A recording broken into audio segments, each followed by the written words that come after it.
So I like to work on just drive drop. My drilling partner Ryan will be across the net from me. I'll be at the baseline and I'll hit a drive, then a drop. And if it's a little deeper, I'll hit another drop. I'm not going to do something different for what I would do in a game. And obviously in games, the deeper and harder the shot is, the more likely you should be to just drive it low. And then they're going to hit up on their volley. So that's what I'll do. I'll work on drive drop with my drilling partner. And if I see a ball that I would drop in a game, I'll drop it. And if I see a ball that I would drive in a game, I'll drive it.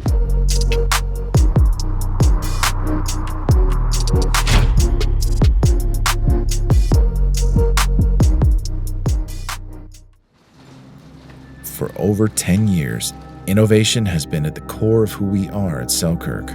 We take risks, we test, we evolve. Introducing the Selkirk Lab 007. With an Infinigrit surface that lasts at least 3 times longer than raw carbon, and a titanium mesh layer for added power, while maintaining the largest sweet spot available, because good is never good enough.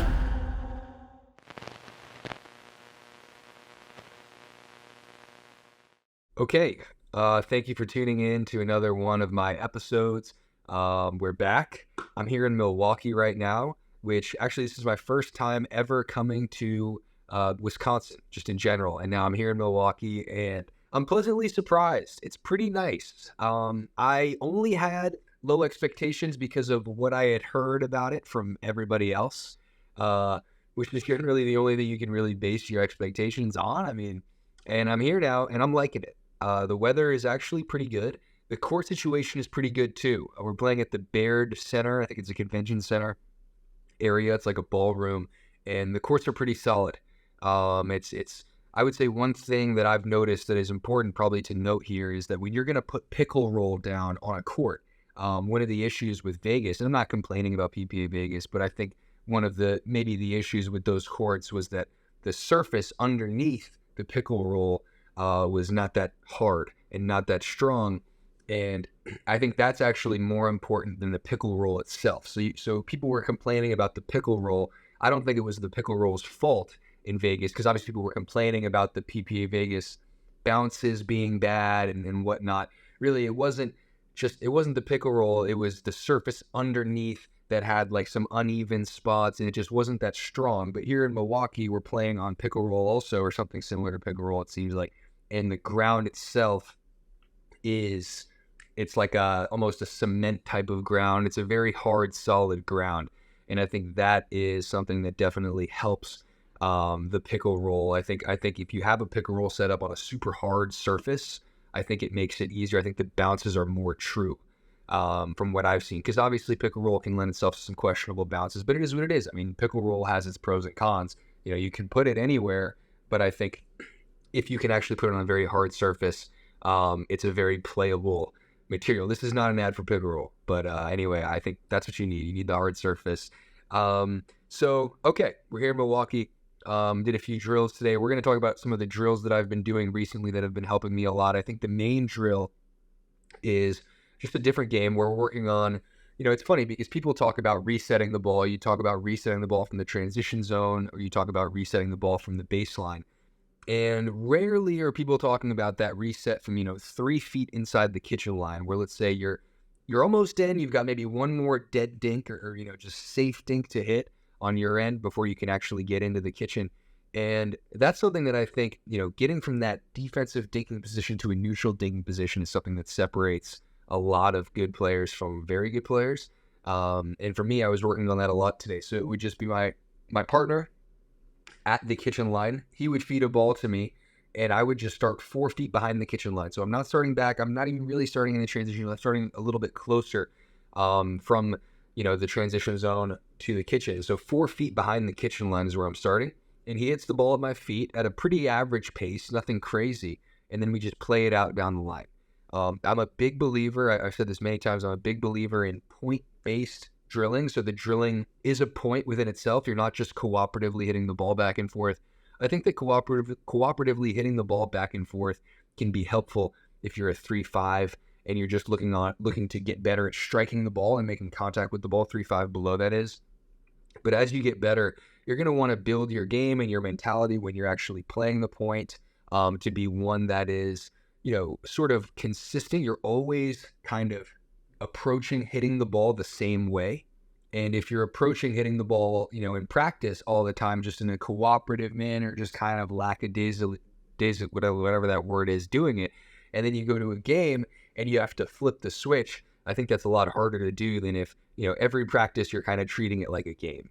That's what I do. I treat every practice like a game. I think a lot of the best athletes in any sport treat their practices more or less like a game, whether it's actually playing a game or if they're just kind of mentally getting in that zone. And that's a tougher thing to do in pickleball. So that's why I think just, practicing where it actually is a game, you force yourself to treat it like a game. I think that's the way to do it. So drill number 1, me 4 feet behind the kitchen line. My partner is at the kitchen line. He feeds it at my feet. We play it out down the line. You can also have some variations here. Since I'm starting in a little bit of a disadvantageous position because I'm 4 feet behind the kitchen line, maybe I've got to get to 5, and Ryan, my partner, who's starting up at the kitchen line, he has to get to 7. We can do the same thing cross court, and we can do the same thing where I'm kind of putting my resets in the middle. You don't always want to do this one down the line, and I would also say to definitely remember this: you do not always want to practice your resetting down the line and cross court. I think there's a lot of situations where you should just be practicing your resetting dead center into the middle. I actually think the safest place to reset the ball is dead center in the middle. I've said this a lot of pros also do this, and if you watch the top pros, a lot of our resets are going right into the middle. Obviously the net is shorter in the middle by a couple inches, and there's also less angles for your opponent to work with if they're attacking from the middle instead of from the sideline. So I would say that's another area where I don't see a lot of players working on, just practicing resetting the ball dead center to the middle and just get comfortable, because especially as you get better too, if you're always resetting down the line, it does 2 things. It makes it easier for, let's say I'm playing against you and you reset the ball down the line. I've got one option, which is to ernie it. And I understand that a lot of the viewers are not dealing with players who ernie often, so that's okay. But the other main thing that I can do is, if you get that reset a little bit high, I can go cross court angle with a lot of pace because there's a lot of space going across court. If you reset to the middle, that angle doesn't really exist as much because of the geometry of the court. Angle from here is a lot more steep than an angle from here. So reset to the middle, that's another thing I would say to do. And another thing I would say, and one of my favorite drills, is just serve, return, third. So I hit the serve, my opponent hits the return, my partner hits the return, and then I hit a third shot. And then they will just catch my third shot, and then they'll hit the serve, I'll hit the return, and then they'll hit the third shot. I think this is obviously the most realistic way to practice hitting third shots, because there's a lot of players, and I've seen it in my clinics, they just practice their third shots where they're hitting third shots at the baseline, and then their partner's up at the kitchen line, and they're just rallying back and forth. They're hitting their fourth at the kitchen, and then I'm just hitting my third shot, and it's just, that's kind of just how it's going back and forth. But that's not actually the realistic timing of how a third shot happens. A third shot happens after you've hit your serve and your partner, or your opponent has hit their return. It's a different type of timing, and it's just a different way of going about the shot, because you hit a serve, you've got some momentum moving forward, you've got to maybe take a step back in a lot of situations, and then you've got to set up and hit your third shot. It's a totally different way of going about it than if, you're just hitting third shot after third shot after third shot. I think there's, you can kind of liken it to basketball, for example, where players are not in basketball always working on just catch and shoot, catch and shoot, catch and shoot. There's also times where they're going to work on dribbling and kind of getting themselves cold and then shooting. You work on your off the bounce and then you shoot it. Basically what I'm saying is, if you're always working on hitting a third shot off of your opponent's fourth shot and you get yourself into a perfect rhythm every single time you practice, I don't think it'll be as easy for you to then go out into a game and then, you haven't hit a third shot in a full minute and 30 seconds, right? And then you've got to hit one. And then you have a serve and then a return, and then maybe your partner hits it the first, side out, and then it's your turn. You're not hitting a third shot over and over and over again in a game. You're hitting it once every minute and 30. So I think that serve, return, and third drill does 2 things. It allows you to work on your serve, and it also allows you to work on your third shots in a way that's a little more cold, so to speak. You're kind of cold. I think there's an element to that is very helpful. So if that makes sense to you, let me know. If it doesn't, let me know also. I'm trying to respond to all my comments. I haven't responded to all my comments on my last couple of videos. That's going to change. Sorry about that, guys. Okay, guys, big news. There is a holiday bundle going on here at Selkirk. You can get a SLK paddle and 2 accessories. So that could be bowls, that could be a hat of your choice. Any of those amazing accessories that Selkirk has to offer as a part of this holiday bundle, you can get those for 15% off. So I would highly recommend checking it out. And yeah, one other thing too, if you see me at the tournament, I have been, my friends from home have been telling me that I'm just not that good at this. I'm not that good at engaging with fans at the tournament. I'm sorry. I'm going to make this quick. We're going to talk about coaching more. I'm so focused at the tournaments. I'm not one of those people that's really good at being like extroverted and playing like a Tyson or like a Jaume Martinez-Vic who can kind of engage with the crowd. I wish I was that guy. I wish I was good at that. I don't know. That's not how I play my best pickleball. I've tried to be more of a personable guy because I really love the fans and I appreciate everybody that comes out there, and people will ask me for pictures and try to talk to me. And sometimes I'm just not that engaging, and it's just, I'm somebody who can only really focus on one thing at once. So, yeah, if you see me at the tournament and you're like, wow, James was just a brick. Like James was, you're probably not thinking that. I'm just overthinking it. But yeah, I'm sorry. I wish I was better, and I don't even know why I'm talking about this. Okay, next topic. Another thing that is very helpful is just doing drive drop. So I think, and this is another thing, if you're working with somebody and you're going out there with your drilling partner, I would not recommend just hitting 30 drives in a row to work on drives and just hitting 30 drops in a row to work on drops. I fully believe that the most realistic way of practicing is the best one. And so basically what that means is the way you can practice that would most closely resemble what you would actually do in a game is the most efficient way to practice.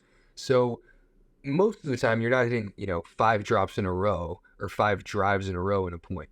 I think what's more often seen is you'll hit a drive, then you'll hit a drop, or you'll just hit a drop. So I like to work on just drive drop. So my drilling partner, Ryan, will be across the net from me. I'll be at the baseline, and I'll hit a drive, then a drop. And if it's a little deeper, I'll hit another drive. I'm not going to do something different from what I would do in a game. And obviously in games, the deeper and harder the shot is, the more likely you should be to just drive it low. And if we're not familiar on that, I'll make sure that's clear. If you're in a game situation and somebody has hit a deep, hard return to you or a deep, hard volley to you, if you're in the back, you're in a tough spot, I wouldn't try to hit a perfect drop into the kitchen. Rarely is that going to be something that I would say is successful. Not even the pros really try that. I think the deeper the ball is, you should just try to drive it low, and then they're going to hit up on their volley, and then you can drop the next one. You kind of want to save your drop until, you actually feel very comfortable hitting a good drop. So that's what I'll do. I'll work on drive drop with my drilling partner, and if I see a ball that I would drop in a game, I'll drop it. And if I see a ball that I would drive in a game, I'll drive it. You really want to gear your habits toward what the most, and obviously this is different. Some players will drive balls that other players won't, but there is a general guidelines on what makes sense and what doesn't. So I'll do that. And last thing, this is something that there was a couple people at World Championships that asked me this. There was a couple people, so I was actually walking around at World Championships, and this was in Dallas. And I'm always walking fast. I'm always in a rush because people are always trying to talk to me now, and that's okay. I appreciate that. I get that people want to engage with me at these things, but it's just a lot of times I'm just in a rush. I've got matches and practices and this and that, and like if I stop and talk to every person, I'm not going to make it. And I'm already late for a lot of my practices. You can ask my friends. So it's anyway. But anyway, there was a couple people that came up to me. It was weird. There was 2 people that asked me this. Like, James, how do you know when to hit a slice drop versus a topspin drop? And it's kind of funny because like nobody used to ask me this stuff, and a lot of the other pros don't get asked for this stuff. But because I do this podcast and all the coaching, I've got a lot of people asking me about how to get better. Like I was about to play my quarterfinal, and somebody was asking me like, James, like, can you tell me about the return? And I'm like, sorry, dude, no, I can't right now. Like I'm not, I'm a player first, then I'm a coach. But anyway, so they had asked me, when do you hit a slice drop versus when do you hit a topspin drop?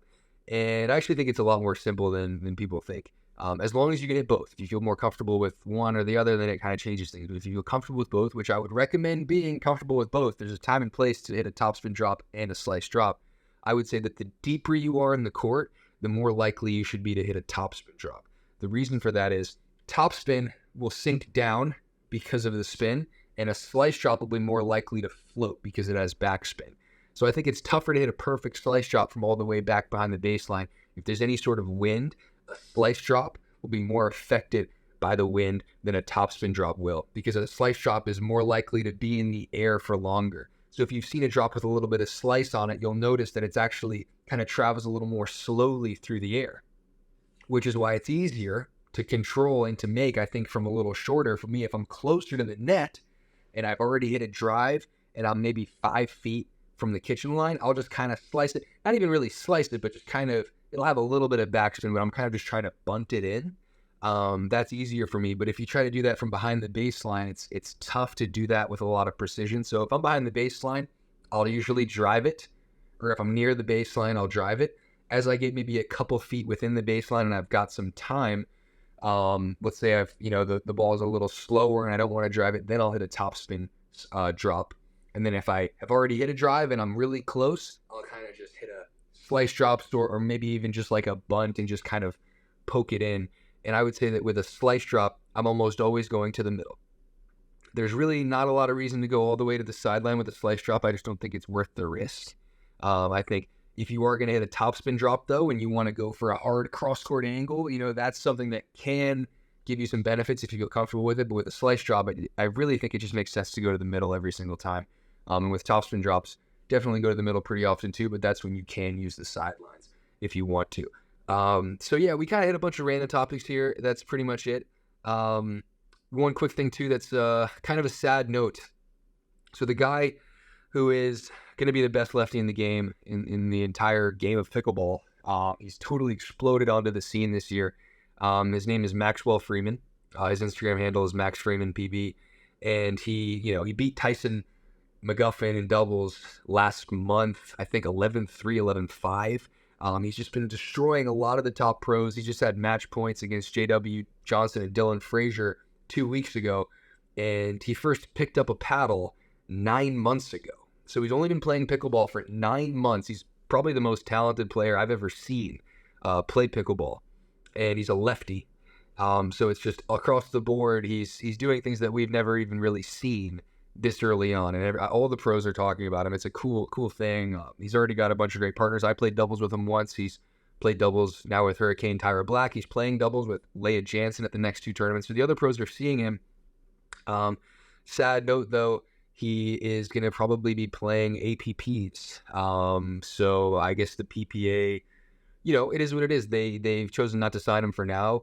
And I was planning on having Max be my partner in doubles probably for 2025, for the most of part of it, but it's tough. It's, that's one of these things where there's the PPA and then there's the APP, there's different tours now. And, you kind of just have to roll with the punches and see what's possible. So yeah, just give Max a follow on Instagram. Maybe if he can get his brand up, he'll say, okay, fine, I'll play PPAs with James. I'm doing him this favor, shouting him out on this podcast, hoping that he'll play doubles with me.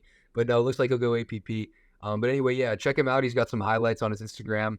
And it's cool to watch him play. If you're a lefty, I would definitely check him out because he's doing things that we've just never seen. I mean, it's just a crazy talent. And in tennis, he was, he beat guys that were top 100 in the world, and then he switched to pickleball. So, that's it. All right. Thanks for watching, guys. That's all I got.